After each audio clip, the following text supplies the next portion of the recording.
Lesson 5.2. We're just going to do the warm-up first. If you know what to do, you can go ahead and fill it in. I'm going to explain multiplicity because we haven't really talked about that this year yet. So here we go.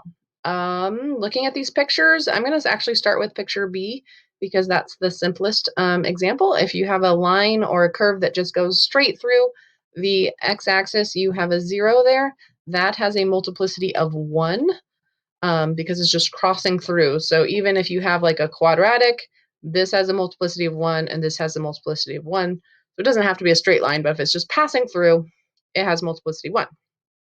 If you have a graph that comes down, touches the 0, and then turns back away in the same direction that it came from, that is going to be an even multiplicity.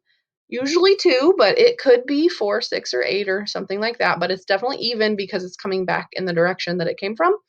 So example C here is an even multiplicity. A lot of times also with quadratics, we'll have one that just has an answer like 3, and that's called a double root because it's got multiplicity of 2.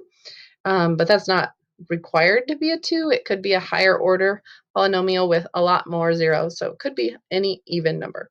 And then if we have a shape that looks kind of like a cubic at that point, so it's coming down at a curve, flattens out, and then continues on its way, that would be an odd multiplicity.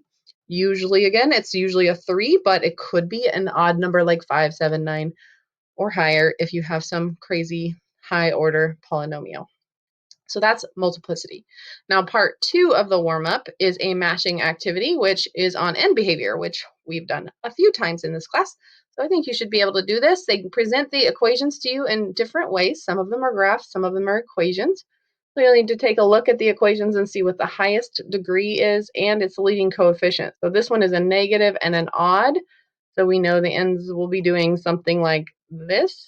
And then you need to match that up with A, B, C, or D for end behavior. Fill in those capital letters, pause the video, fill that in, and come on back.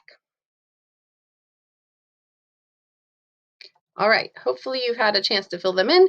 Here are the answers. One of them that I found a little bit tricky was part E. You have to kind of multiply this out, but you don't really have to do it all the way. You just need to figure out that x is to the second times another x times another x, so that would be x to the fourth.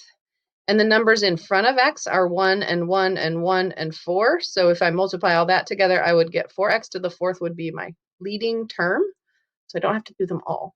And knowing that about my leading term, then both ends will be up, which is part B right here. Both the left side and the right side are going up.